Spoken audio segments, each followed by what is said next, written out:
3 2 1 اكشن.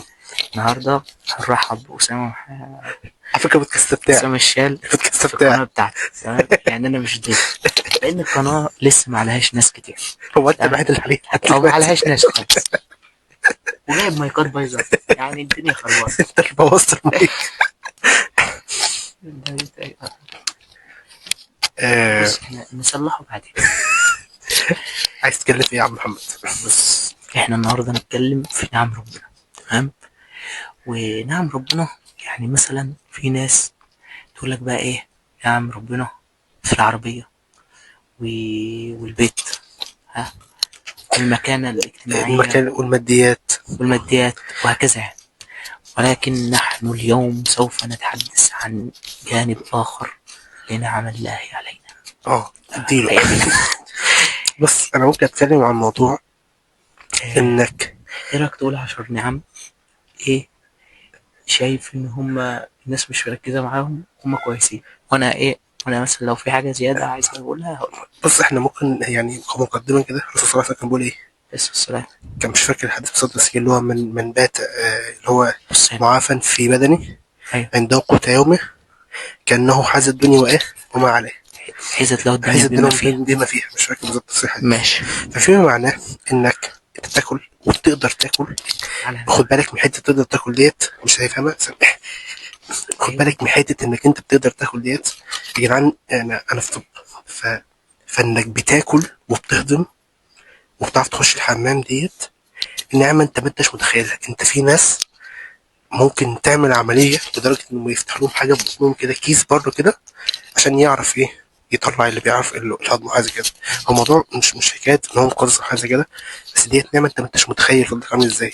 هنسيب لينك في البايو للناس اللي هي في ناس على فكرة فاهم الموضوع هيسويها، هنسيب هو اللي هيمنتج وانا زي ما لبست في الموضوع. انا بزود هنسيب صورة كده للحاجات في لا يعني دي حاجه. لا ايه هتعمل الموضوع هعمله ما تخافش يعني. اللي مش هو بحب الجمهور. حته بس انك تعرف تاكل ديت نعمه. يعني الحمد لله الحمد لله انك لما بروح المستشفى وببص على الناس انت بتحمد. انت ما بتشوفش النعم. بص انت ما تعرفش قيمه النعمه اللي انت فيها غير لما تبص لمين اللي اقل منك في كل حاجه، او لما تتاخد منك او يعني تتاخد منك. او مثلا بس خلينا نقول يعني ربنا ما يحرمناش من حاجه، يعني الحمد لله ربنا يكرمنا كلنا. الحمد بس لله. احنا دايما بنبص لمين؟ للاكتر. محدش في ناس بيبص هو مش معناه انك انت ما تكونش طموح، هو الطموح حاجه كويسه، بس انا بتكلم على النعم اللي انت بقيت شايف ان هي حاجه عاديه. لا تتخيل انك بتنام يا اسطى، ده نعمه. انت لازم ايام امتحاناتك انت كنت تبقى عايز من الدنيا ايه؟ شوية نوم بس. وبعدين برضو كنت لسه سامع بودكاست لحد كده مشهور يعني ما شاء الله، وكان بيتكلم يعني على انه اليوم اللي بينام فيه ده بيبقى يوم مميز قوي عنده، لانه هو بياخد كتير من الادويه، تمام؟ آه وبالنسبه له النوم ده يعني لما بيحس ان هو نام واستريح فبالنسبه له دي حاجه كويسه قوي. فانت تتخيل حاجه زي دي مثلا ممكن ايه هي موجوده دايما عندنا، وممكن في بعض الايام ما بتحصلش معانا، فاهمني؟ احنا كده اتكلمنا على نعمتين بس، الاكل والنوم. ايوه. تيجي بقى نتكلم عن حاجه انا انت. برضه في حاجه قول عايز قول. مثلا لما تيجي تدخل رغم عزكم شويه. الله الحمام يعني، تمام؟ كان برضو ليه حد كان حد معرفة يعني جه ينام عندنا، تمام؟ مش ينام عندنا، هو جه زارنا فهو هيبات عندنا يعني في البيت. فالمهم جه يدخل الحمام، فأول ما دخل ما معرفش يدخل الحمام، تمام؟ فالمهم الساعة كان الوقت اتأخر، تمام؟ ف فايه فاستنى شويه، استنى شويه. المهم بقى قرب المايك بالصوت كده. ما كانش قادر يستحمل خالص، وصلت بيه مرحله ان هو قاعد يصوت هيموت. وايه واخدوه بقى طلعوا بيه، تمام؟ مش لاقيين حد في اليوم ده، تمام؟ يعني بعد ما اخدوه طلعوا بيه مش لاقيين حد. لحد ما لقوا مستشفى عملت له حاجه معينه كده سلكت مجرى البول، تمام؟ ف قرب المايك ف وتتكلم، قرب المايك ف وتتكلم. ف فبس يعني الحمد لله والدنيا ظبطت. فانت متخيل ان نعمه زي دي نعمه، تمام. اقول لك على حاجه، لما تبلع ريقك، ها، دي نعمه. في ناس ما بتعرفش تبلع ريقها، عايز اديك حاجه تمام. زي كده، يعني اخدتها في اذن محنجره. لما دخلوا بالمنظار كده من جوه، وشفنا ازاي بالعوم بيتحرك وكده، وإيدي إعجازة ما شاء الله، يعني الحبال الصوتية بتتحرك. أنت تخيل مثلا في ناس ممكن يبقى عندها شلل في الحبل الصوتي ده، فما يعرفش يتكلم. عارف مثلا دلوقتي تلاقي في بحة في الصوت ديت، مم. فيعني مثلا الحبل الصوتي ده كده بيبقى زي إيه، اتنين كده بيقفل كده، فالصوت بيتكون من ده. عارف. في ناس بقى بيبقى عندها واحد فيهم مشلول، فهو واحد بس اللي بيقفل.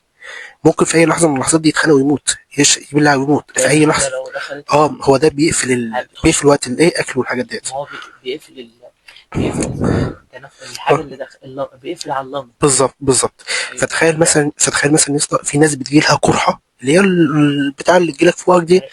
بتجي لها على الحبل الصوتي ده. واجارك الله، بيبقى جاي لك بيتعذب، فاهم. ويعني انت لو قعدنا نتكلم، خلينا نتكلم حاجه تانية. انا وانت النهارده مشينا شويه اهوت، مم. انت مش قادر نمشي. انت بتخيل يا اسطى ان في ناس فعلا ما تقدرش تمشي. ايوه، اه، في ناس فعلا ما تقدرش تمشي خالص. يعني او ناس ما بتمشيش، يعني يعني الله يشفيهم يا الله رب. يشفيه ما فيهم. فاحنا انت لو قعدت تعدي على النعم البسيطه اللي مش بسيطه، هي انت عايش في نعم كبيره بس اللي مش هي واخد بالك منها، اللي هي تحسها آه، حاجه ال- مستحقه. ألف النعمة، إن اه، الناس اللي هي الناس ألفت النعم دي. اه، ف... بالظبط بالظبط. ففعلا يعني حاجات كتير. الحمد آه لله. من الحاجات بقى اللي نوعا ما برضو من مذاكرته كده، كنت دايما مثلا بحس ما شاء الله الناس من زمايلي، ما شاء الله قدراتهم الذهنيه حاجه ايه بقى، حاجه اوف، تمام.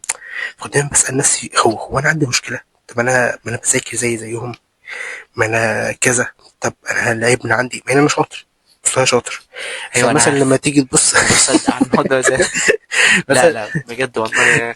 يعني أخويا المجتهد، يلا أسامة الفيرجن المجتهد مني. يعني مثلا لما أسامة يوصل ويبقى حاجة، فأنا كنت هوصل وأبقى حاجة، بس لو مجتهد يا عم بص ما شاء الله. بإذن الله نبقى أحسن حاجات. المهم عايز بس اقول لك حاجه، مثلا يعني ما شاء الله مثلا يذاكروا اقل مني كتير ويجيبوا درجات ما شاء الله، انا طب ازاي يجيبوها وكذا. فده بقى ممكن ننتقل من حاجه تانية، ان ده اسمه رزق، اه. مالكش انك تدخل فيه. طالما انت عملت اللي عليك، سعيت السعي اللي انت سعيته أيوه. وكذا، فده رزقك كده. مم. ورزقك نعمه ليك. ازاي مثلا؟ انت شايف مثلا ان هو جاب درجات اعلى منك مثلا، مع انك انت شايف انك ذاكرت احسن منه وانك اشطر منه وكل ده. ممكن تكون الدرجات ديت هو ربنا بيعوضه فيها عن نعمه هو مش عنده بس عندك انت. فعلا. فانت بتبقاش واخد بالك، انت بتبقاش شايف الصوره كامله. فدايما زي اقول لك، احنا كل واحد فينا بيدور او بيبص او سبب ان احنا نوعا ما ناقمين على اللي احنا فيه. وده يعني حاجه يعني ربنا يعني ايه، يعني يخرجنا منها على خير، يعني من الحياه دي على خير. ان احنا دايما شايفين الناس اللي احسن مننا في حاجه معينه، عمرك ما رحت شفت حياته كلها عامله ازاي. ممكن تشوف واحد تتخيل ان حياته كلها بس ما شاء الله ده معاه فلوس وكذا وكذا وكذا وكذا وكذا. الله اعلم الراجل ده عنده ايه، مرض معين، حد في اهله تعبانين، حد كذا حد كذا. ف فبتتقاسش باللي انت بتشوفه، او بمقارنتك انك تقارن نفسك بالشخص ده في حته معينه. مم. لو عايز تقارن نفسك بحد، تقارنه في كل حاجه. والله لو اغنى اغنياء الارض هتلاقي في حته ناقص عنده. والله برضو انا في حته برضو ايه، يعني انا مختلف معاك فيها، بس مش مختلف كليا يعني. م- مختلف في حاجه بسيطه. م- في ناس آه، معاها مال ومعاها صحه وعندها كل النعم عندها. ربنا موفر في رزقها وربنا رزقها كتير. احنا بس بنتكلم في فكره ان ده رزقه وهو مبتلى ومختبر فيه، تمام. الحمد لله. انت بقى كشخصيه ما بتقسي على الوقت اللي احنا عايشين فيه في الدنيا بس. انت ايه ليك حسابات تانية بعدين، اخروية ان شاء الله، تمام. يعني اسف على مقاطعتك، زي ما انت بتقول كده ايه، ان هو مثلا خد معظم او مش معظم، خد رزق كبير ليه في الدنيا. انت رزق كبير ليك متأجل في الاخره. اه، وهو مختبر. يعني ايه؟ يعني هقول لك على حاجة. إيه مثلا انت معاك 10 مليون جنيه، م? وانا معايا مليون جنيه، مم. انت بقى هتسأل على 10 مليون جنيه دول وانا هسأل على مليون جنيه بس؟ بالظبط اللي هو فانت متخيل؟ وبعدين بقى من رحمة ربنا انه يخلق الجنة درجات، تمام؟ يعني مش معنى ان الشخص ده ان انت ما تسألهوش او انك تبقى يكون معاك غني، لا، ما هو يعني الشخص ده ممكن يدخل الجنة ويبقى في درجة معينة، والتاني يبقى في درجة معينة، وممكن نفس الشخص الغني يبقى في درجة كبيرة قوي، تمام؟ بس لما يحسن التصرف استعمال. في الاختبار، بالظبط. في اختبار المال بتاعه. يعني بص، فانت ايه، بص في ورقتك يعني. بالظبط، حلو قوي دي. اللي هو انت بص على اللي معاك، ومش معناه انك انت ما تشكرش، لا انت لازم تشكر. فربنا بيقول ولئن شكرتم لازيدنكم. انت عارف انا هحكي لك موقف من موقف. يعني كان في ماده معينه، انا هحسب لك معني معظم الوحيد بذاكر يعني انت عشان طب وكده. بس هحكي لك عن موقف معين حصل معايا. ان اللحظه اللي انت بترضى بيها باللي مكتوب لك، صدقني ربنا بيفتحها عنك. يعني انا مثلا كان في فتره يعني انا بذاكر مذاكره مش طبيعيه وبجيب درجات وحشه قوي. فبقيت اللي هو بقيت يعني عارف اللي هو خلاص بقى مش فارقه، انا كده كده هذاكر انا واعمل عارف انت عليا. اه، انا انت عارف عارف، انت عارف انت الترم التاني في سنة اولى، صح؟ اللي والله هو هياخد حياتي كوبي بيست. بس المشكلة بقى ان انا يعني الموضوع خايش مني جامد، هو ظبطها شوية لما الحمد تسلم لله. لما تسلم يعني مثلا ايه، لما خلاص قلت بقى بص انت كده كده عملت اللي عليك وزي ما تيجي تيجي وخلاص، يعني لا يكلف الله نفسا الا وسعها. انا رك مقطع مش قلتها، انا اقتنعت بيها خلاص. انا جبت دي اعلى درجات ده. ايوه ده فوق في السماء. هحكي لك عن موقف. كان احمد ابو زيد، عارف احمد ابو زيد طبعا اللي هو ابو تصوير اكيد. حبيبي، ده اكتر حد سمعت على اليوتيوب اللي هو نتمنى ان تشوف الفيديو ده، ان والله احنا شاء الله بنحبك يوم جدا. من الايام. آه، كان بيحكي عن حته لما هو بقى اتسجن وكده. يا جدعان انا مستمتع جدا. انا موت برضه. قال لكم احنا في مكتبه انا اسكندريه والصور ولحد شاف خلاص بقى الفيديو. فضحت لنا السيت اب كده، عرفتهم السيت اب ده. وبعدين انا نفسي اعمل يوتيوب ونفسي اعمل الحاجات دي من وانا في سنه تالته اعدادي، تمام؟ او اكتر من كده. انا خدت ف- خطوه فانا قبلك. ايه، فانا حسيت يعني انا حاسس ان انا مستمتع. انا خدت خطوه قبلك فشد حيلك بقى. حصلني. I will do vlogs. حازم الصديق جميل. بجد. تعرف حازم الصديق؟ اه طبعا.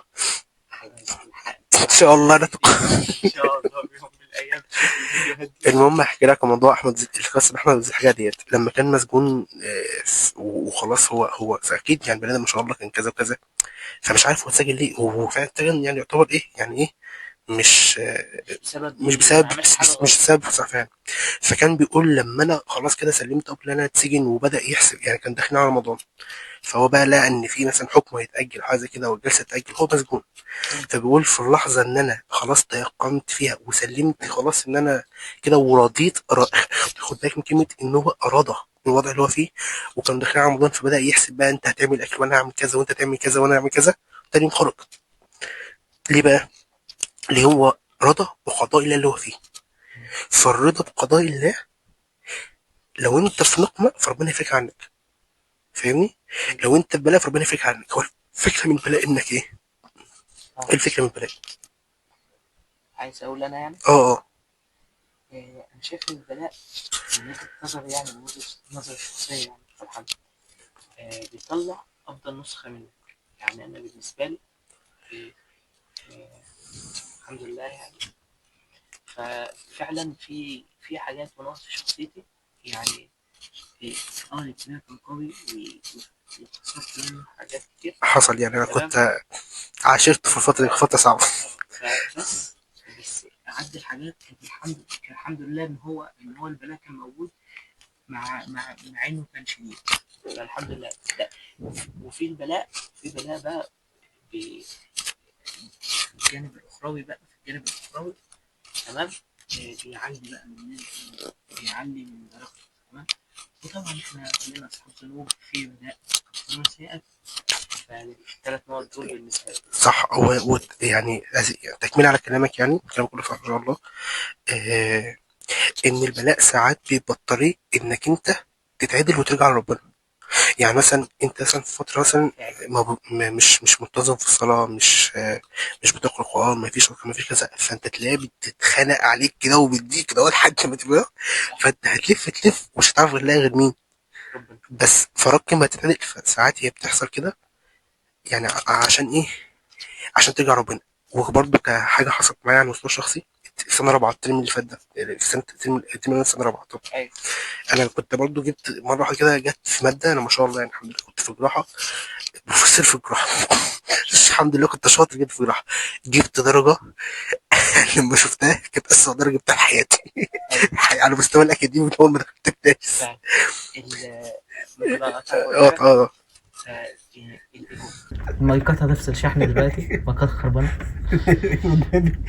كمل عمي بقى. يلا كنا واقفين عند الايجو يا عم خلاص.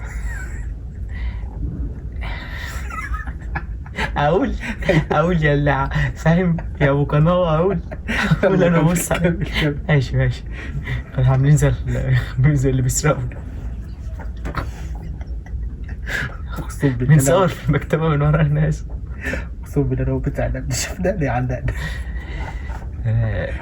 اصلا غالبا هم قفلوا المكتبه علينا. يلا بسم الله. فالايجو بقى كان بيتكلم ان هو لما كان في جراحه وايه، وكان واثق ان هو هيجيب حاجه كويسه فخايش جامد. فالايجو هنا فكره ان انت تعرف ان انت بقى تفكر ان انت اللي عامل الموضوع، او انت اللي صح، انت اللي ايه، انت اللي صح. انت تفتكر انك انك وصل ده بشغل بذكائك انت، بيك انت، مش بتوفيق ربنا. في الاول صح. ففكره يعني مثلا انت ممكن تشوف نفسك ذكي، لا مش عايز ما تتقالش كده، انت تشوف ان ربنا اداك الذكاء، وفقك انك تبقى ذكي. وفقك واداك الذكاء انك تشوف نفسك مجتهد، لا انت تشوف ربنا وفقك وخلاك مجتهد. صح بالظبط. فالفكره دي بقى لما تتخلى عنها وتحس ان انت خلاص محورت الدنيا وانت اللي ماشي خلاص بقى بتلبس ومن ضمن الحاجات على فكره اللي الابتلاءات علمتهاني الحته دي، والحته دي من اهمهم على فكره، من اهم حاجه. انا ممكن اقول لك بس هكمل لك القصه في حاجه ثانيه. المهم ان بعد ما كنت في موضع الاباء يعني جبت درجه كده وانتكاسه كده، فالمهم لفيت وصليت وقعدت اعيط بقى وانا بصلي بقى وبتاع. انا كان في مسابقه كنت فيها وفي تيم، لا ربنا يعني هي حاجه كانت مهمه قوي بالنسبه لي يعني، اللي طلعت فيها طلع في التلفزيون يا جدع. لا مش دي حاجه ثانيه. اللي طلعت فيها الاول هي كانت مسابقه بين جامعتنا، يعني حاجه جامعتنا داخله مع انجلترا على مشروع بحث معين يعني. التيم بتاعي اخد مركز اول. انا ما عملتش، انا يكاد يكون الدور اللي عملته ضعيف جدا، ما بذلتش مجهود قد كده واخدنا مركز اول. ايوه في حاجه انا بس الفكره ان انا دعيت يعني الحاجه بعد ما انا جبت درجات وحشه ديت، انا بقول لك ايه بقى، انهارت وانهارت قدام مين؟ ربنا. فدعيت قلت له يا رب يكفيني اي حاجه تبقى بخاطري بيها، جت لي ديت. ففي اللحظه فعلا ان انت بتسلم فيها نفسك لربنا وتفتكر مكانك وانك كل حاجه بتوفيق وانت عايش فعلا بكرم ربنا، بس في اللحظه دي كل حاجه بتفك. انا بقول لك انا اللي اتعلمته من الطب انك انت احتماليه انك تموت كل يوم اكتر من احتماليه انك تعيش، ده اساسا. فاهمني؟ يعني ده حاجه اتعلمتها يعني الحمد لله. وانا كنت عايز اكمل لك حاجه على كلامك يا استاذ محمد، اللي هي ايه، انت عارف برضو من الحاجات اللي هي اسباب برضو الانتكاسات لما ربنا مثلا يرزقك انك يعني تلتزم في الصلاه وكده، انك تحس انك انت كده برضو توفيقك او مش طالع منك، لا كل ده توفيق من ربنا. يعني انك تصلي وانك تلتزم وكده وبتاع مش شطاره منك، حتى دي ربنا رزقها لك. فانت اللحظه انك انت تحس فيها انك انت احسن من حد هتنتكس. وده حصلت لي عن تجربه شخصيه فعلا. مره واثنين وثلاثه والله. فعلا والله. يعني مش انا ممكن اقول ان انت لازم تحس انك انت ولا شيء، بس كلنا ولا شيء، يعني هي ماشيه كده ايه يا ابني، احنا كده ولا شيء. الفكره ان البني ادم ما ينساش ان هو عايش بكرم ربنا وبس. ركن ما الموضوع ده بقى في دماغك، خلاص انت كده حياتك اتظبطت، يعني ما فيش مشكله في حياتك تاني. وبعدين انت هنا بقى يعني لما خلاص بقى الكونسبت ده بيثبت عندك، فبالتالي بتطلع بقى من دايره الغرور، يعني بتطلع من حديث اللي هو مرعب وبيخوف، يعني بيخليني مش قادر، ان هو لا يدخل الجنة من كان في قلبه مثقال ذرة من كبر. فده حديث يعني حاجه بص مثقال بيلا ذره، اللي هو انت بص الذرة دي ما بتشوفش بالعين المجرد. انا مش عارف بالظبط مين كان بيقول لي انت محتاج كل يوم كده تنظف قلبك تشوف كده في حاجه هنا ولا هنا مخفيه. كل واحد فينا بيبقى فيه حته ساعات انه يحس ان هو احسن. لا بص، يعني اسلام انك مسلم امرك كله لله. صح. يعني كان لما تيجي تقول يعني اصبحنا الملك لله، اللي هو سلمت وجهي الذي ايه فطر السماوات والارض كده. هو انت الفكره وتقول اسلمت وجهي اليك والزقت رجلي اليك. انت الفكره في الاسلام انك تكون مسلم نفسك لله تسليم تام. أيوة. مش شطاره منك، مش كذا مش كذا مش كذا، هو ربنا وفقك. انا دايما والدي بيقول لي كلمه ربنا هيسهلها، اقسم بعز جلالته والله يا اسطى حرفيا انا والدي عايش بالمصطلح ده، ربنا هيسهلها وفعلا بيسهلها. يعني والدي مش من الناس اللي ممكن هو مثلا يبقى متحمس ايه ويتضايق وكده بتاع، بس ما بيشيلش هم. هو عارف ان هو في دماغه يقين ان هي كده هتسهل، وفعلا كل مره بتسهل، ما يعرفش ازاي. يعني مثلا مره مثلا مصاريف جامعتي مثلا، بابا ايه في ترم كده حصل حاجه فبابا مش عارف مثلا الفلوس هتيجي ازاي، فبابا قال ايه ربنا ان شاء الله هيسهل. والله العظيم مش عارف حد رن عليه حاج احنا التكاليف كذا كذا كذا عندنا، بابا نسيهم. فاهمني هو نسيهم. فهي بتسهل. المواقف ديت يعني مش موقف، هي ممكن تكون مثلا نسبة كبيرة من حياتنا بتبقى بالشكل ده. بالظبط، هي حياتك معظمها كده فاهمني. حاجه زي كده ما ينفعش تنساها. وبعدين برضه عايز اعقب على نقطة، لازم بقى تقبل ان حياتك تمشي بالشكل ده. يعني ركز بقى في الحتة دي، ان حياتك تمشي، لان انت طول ما انت صغير، طول ما انت حياتك مش ماشية بكده خالص، انت بتفكر في الحاجة فحد اكبر منك باباك ومامتك موجودين هتتعامل. انت بقى طول ما انت بتزيد بقى في العمر وبتزيد بقى بتزيد بقى في المهام اللي عليك، تمام. وبعد كده بقى يعني حتى في الكلية، تمام، بتقابل الموضوع ده مش بنسبة كبيرة. بتخش بقى الجواز، بتبتدي بقى تقابل بقى في التحضيرات وكده الموضوع ده بقى كتير. ولازم تحطه في دماغك ان انت مش لازم اللي يحصل يبقى انت مرتب له وعارف ده رايح وجاي منين. مع الوقت الحكاية دي بتبقى، او الفكر ده هيترسخ عندك وهتبقى عارف، وممكن ان ربنا هيسهل. بالظبط. هي دي ممكن حاجه الواحد بس يكون استفاد منها على الفتره. هو ممكن يكون احنا لسه في الجامعه وكده، بس دي اكتر حاجه يعني اثبتها لي ان اوقات كتير انت بتحمد ربنا على اللي انت فيه. يعني مثلا كتير من زمان مثلا بيتعبوا في اوقات صعبه قوي، كتير من وانت بتتعبش الحمد لله ربنا. الحمد لله. يعني ممكن اقول لك حاجه، هديك كحاجه حصلت مره. انا كان ليله امتحان، كان عندي اسكي كده بص انت في الطب ده الاسكي اللي هو العامل عندكم، احنا عندنا حاجه ده رعب. ده انت بتخش كده انت داخل اللجنه دي تسال شفوي صح؟ الشفوي انت داخل تسال. الشفوي ده اقسم بالله حاجه مرعبه. هو كان زمان في اسنان بس لغوه. يعني احنا عندنا يعتبر اسكي الشفوي. احمد ربنا اتركت لي لسه الحمد لله. المهم انا بحب، يعني انا من الشخصيه اللي بتحب تشرح وبتحب تتكلم عن حاجه اللي هي اللي هي ذاكرتها. بس بقى لما تخش امتحان وبعدين انت مش عارف دماغ الدكتور اللي قدامك بالزبط. يعني في دكتور قدامك لو شافك واثق في نفسك هيسقطك، وفي دكتور لو ما شافكش واثق في نفسك هيسقطك. فانت بقى داخل ما تلخبطونيش. فالحمد لله ان انا لا بقى الموضوع بس فما ادرك كانت ليله امتحان. لو حد اعتقد اللي هيبقى في طب فاهم، احنا كان عندنا اوسكار الرمد والنسا الاثنين في يوم واحد. فيا اسطى يعني دول التخصصات من اصعب واتقل التخصصات اللي ممكن تتخيلها في حياتك، واللي ما كانش في وقت كويس للامتحان. انا لقيتها متوتر. انا مره واحده نمت وقمت تعبان موت يا اسطى. انا في اللحظه ديت فاكس الامتحان، عارف في اللحظه دي ما فرقليش الامتحان، انا خايف على نفسي دلوقتي. كنت فعلا اللحظه دي كنت حاسس ان انا يعني هدوخ دلوقتي خلاص تمام. فاللحظه انك انت لما تتحط في مقارنه ما بين مثلا صحتك والحاجه اللي انت خايف منها ديت، فبتعرف قيمه الحاجه اللي معاك. حسيت ان يرسل ربنا يقول اللي هو هي انت لو انت خسرت حاجه من صحتك ماشي، انت لو خسرت حاجه من صحتك فدي مش مستاهله انك تخسر حاجه من صحتك، فاهمني؟ فانك الفكره انك انت ما تبقاش خايف او شايل هم حاجه، عشان في اللحظه اللي لما تتخير بينها وبين نعمه في ايدك انت معاك دلوقتي، ساعتها تختار النعمه اللي في ايدك. فعلا فهمت الفكره؟ فعلا. اللي هو خلاص يعني ده امتحان اسقط عادي. وبعدين انت بص اقول لك على حاجه، ساعات ممكن يجيلك وجع مثلا ايه، يعني انا مثلا كانت في مره صحيت مش عارف احرك رقبتي كده، لو عملت كده اصوت، فاهم؟ كان عندي امتحان. ف فطبعا يعني رحت بقى، انا كنت فاكر حاجه مشكله كبيره يعني. رحت كشفت بقى وبتاع. المهم انا ما قدرتش ادخل الامتحان ده يعني كان فاينل ده لما كمان. كنا احنا في صيدله في الاول صح؟ اه في سنه اولى كان اللي اي افتكرت كانت افتكرت. اناليتيكال، مش كانت كانت اورجانيك. اورجانيك كيمستري كانت فاكر. اورجانيك كيمستري. تمام، احنا كنا في صيدله، هو حاول بشري وانا حاولت اسنان. ف... فبعدين بقى خايب. انا اللي خاين، ها؟ سابني يا جدعان، ساب الجامعه كلها وراح بشري في حته تانية. كان ليه يحاول اسنان معايا بس هو ما رضى. يلا كمل كمل. الناس مالهاش ذنب تسعة. ماشي.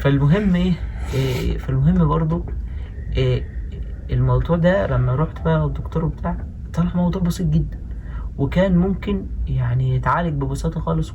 أنا نزلت فيديو يعني بيعلمني ازاي احل المشكلة دي، وممكن كنت صحيت في نفس الوقت. تمام. دي نعمة يعني، ايه انك انت صاحي قادر يعني بص، انت متخيل انك تعمل كده او تعمل كده؟ دي نعمه. دي نعمة. الحمد لله. الحمد لله. الحمد لله. ده يعني اصله ان مثلا انك انت مثلا اللهم صل بالشهاده، ان انت مثلا بتعرف تمشي كويس او بتجري او انك صحتك كويسه دي بس نعمه يعني. بص اه بص صدقني مثلا انت تبقى اسنان، فانت ما بتشوفش غير حالات اسنان صعبه كده وبتاع. لما احنا مثلا في بشري بنشوف كميه الناس، خصوصا مثلا انا دخلت جراحات وحضرنا عمليات. يا لا لا عم. لا لا يا اسطى، انت مش متخيل. يعني ما تعرفش، ما تتخيلش مثلا انا في واحده شابه يعني لسه صغيره في السن، عندها 21 سنه، ايوه. شالت طحال. انت عارف شالت طحال ده يعني ايه؟ مم. في اي لحظه دور برد ممكن يموتوا، يعني اي عدوى ممكن تيجي هو تموت. الطحال فيه الاميون سيستم هو. في كل خلايا مناعيه، ده اه بيبقى معرض للعدوى. مش فاكر كانت 60 ولا 600 مره، ولا ست مرات اكتر من ادم عادي، ولا 600 مره اكتر من ادم عادي. هي كانت فاكره زي كده، يا 6 يا 600، سواء ده وده، فالاثنين تبقى عند اكتب بعض. على الشاشه. يعني هبقى اتاكد برضه من المعلومه. واكتب على الشاشه. لو الدكتور شاف ان انا مش فاكر المعلومه هيفوق لي. عشان برضه كنت في البيت دكتور ايه يا ابو سبسكرايب واحد؟ لا لا لا، معلش معلش معلش، احنا برضه تقال. دكتور. بكره يبقوا مليون. افتكر النهارده كام؟ النهارده دي اول حلقه وانت مع بعض اه صح؟ النهارده احنا في شهر 11، يعني في شهر 10. احنا 8 ما 8. بلاش نقول التاريخ، المهم احنا في شهر 10. اه 10 السنه الجايه ان شاء الله هتكون وصلنا للعدد المحترم. بص اقول لك على حاجه. في كونسبت كده في اليوتيوب بيقول لك اعمل 100 فيديو بعد كده بص على الفيوز. اه ما انا مش فارق، انا مش فارق معايا الموضوع، انا عامله التسليم. ايوه. اتفضلوا معانا. يا جدعان والله العظيم طلعوش بالنسبه الامن. لي. طلعوش الامن الحمد لله. بس اعتقد يا جماعه ان ده ليجل يعني، او يعني حاجه عاديه، بس ايه، بتاع بس احنا ممكن احنا خايفين ما تكونش عاديه يعني. هم ما قالولناش ما ينفعش تعملوش كده بس. لا هو قال لك بره ما ينفعش تصور. لا لا تصور لايف، ما ينفعش لايف. تصور بس. ايوه قال تصورش لايف. بس بودكاست يعني مش اللي هو دردش عادي، احنا بندردش. وقال ما تصورش. يلا بقى. احنا ما ده يعني ده ورانا شويه كتب. ايوه. والله الكتب شيء مهم، اهم انا حاجه في بس كتاب اللي هو الطب في الاسلام ده، انت اه في حاجه انصح بيها برضه، اسمه الروحانيات، يعني طب روحانيات حاجه زي كده، في حاجه تبع الاسلام يعني، مش عارف. يلا. تعالى تعالى بقى. بص يا جماعه، عشان الراجل جه واحنا لازم نختم الفيديو. نهاية يعني في الخلاصة إن في كتير نعم هي في حياتك، وفي كتير نعم هي في حياتك وأنت مش شايفها، تمام، أو مش حاسس بوجودها. وفي نعم برضو أنت ألفتها، وكتير من النعم بقى اللي أنت فاكر إن هي ناقصاك، دي مقارنة بيهم شوية صغيرين خالص. يعني خلاصة الكلام ان النعم اللي في ايدك ديت احسن بكتير الف مره من اي نعمه تانية انت عايزها. انت الفكره ما تعرفش قيمتها غير لما تحس ان هي بتروح منك. فما تنساش انك تشكر ربنا، وما تنساش انك انت عايش بين ايد ربنا. ودايما تقول الحمد الحمد لله لله. وتوكلنا على الله. يلا.